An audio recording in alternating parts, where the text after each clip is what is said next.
Olá, eu sou Maria Helena dos Santos Fonseca, sou graduada em Pedagogia pela Facipal, Palmas, Paraná, sou especialista em Educação Especial pela Facibel de Francisco Beltrão, sou especialista em Psicopedagogia Clínica Institucional pela Insulpar, especialista em Gestão do Trabalho Pedagógico pela Facinter e sou formada em Psicanálise pela Sociedade Psicanalítica do Paraná.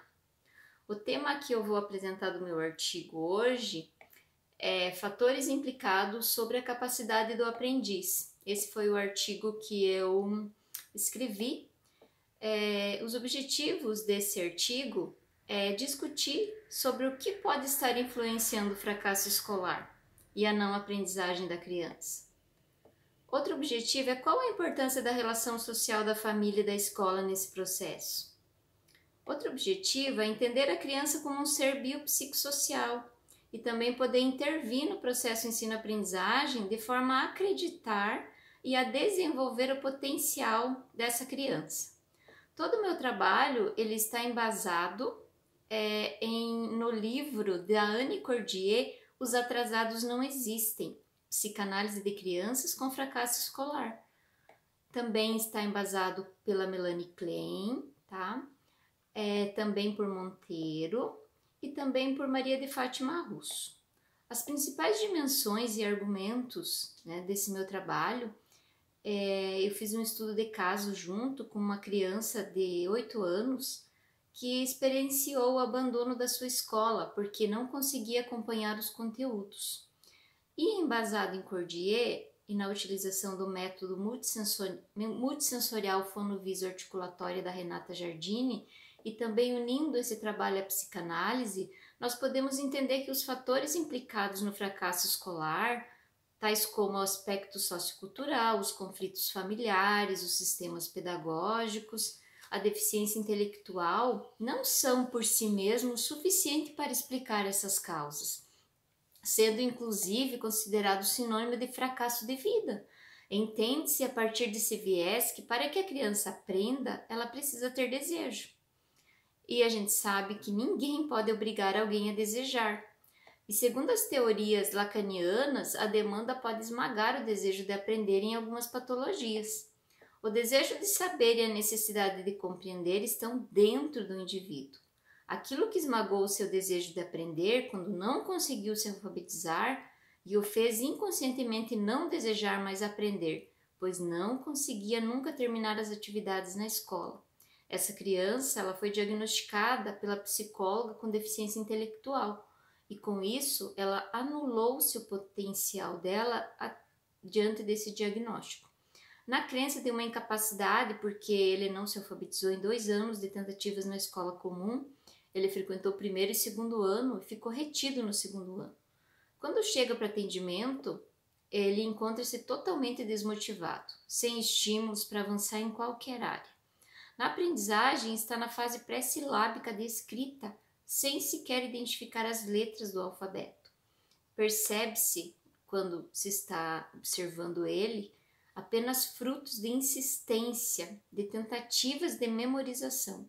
Demonstra-se uma criança retraída, triste, frutos de um abandono pela mãe e de uma superproteção pelos cuidadores atuais, que sem orientações tentavam o melhor para educar essa criança, sem perceber que estavam sufocando e o tornando incapaz diante dessa superproteção. A partir daí, a criança foi submetida à intervenção psicanalítica e ao método multissensorial de alfabetização, muito eficaz nos diversos casos em que se considere uma criança com dificuldade.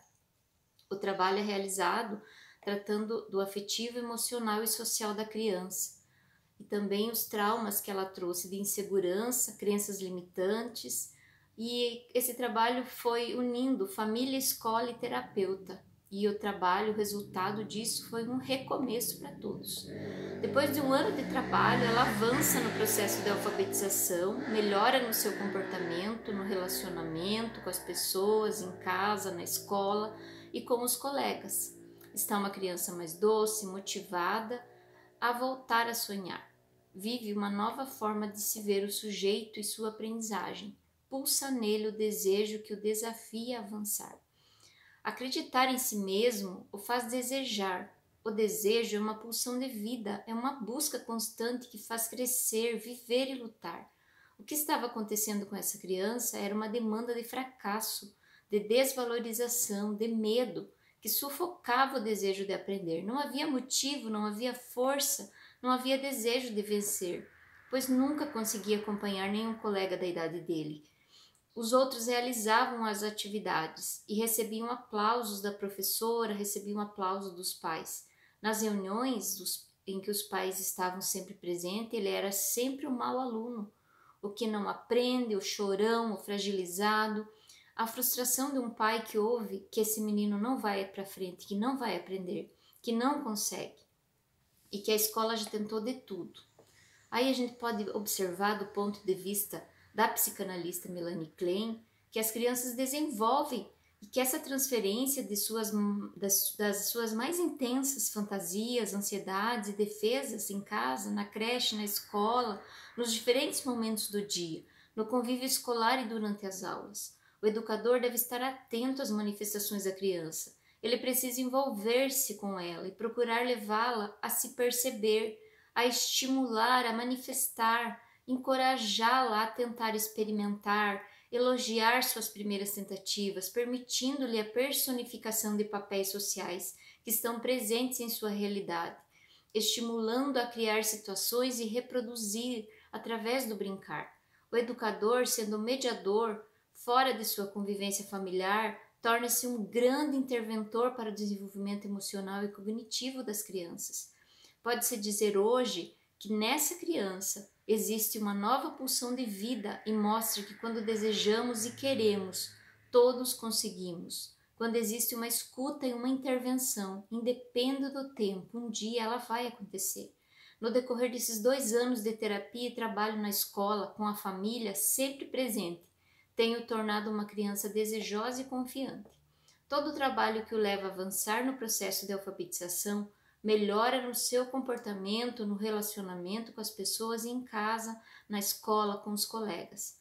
Está uma criança que realmente desejou, uma criança que avançou, uma criança que se desenvolveu. A terapia continua, o trabalho pedagógico e a estimulação continuam, mas hoje essa relação família-escola permite observar que o ser é um ser biopsicossocial e que precisa ser trabalhado através das relações sociais.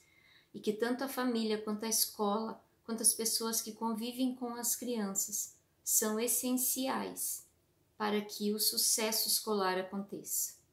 Muito obrigada.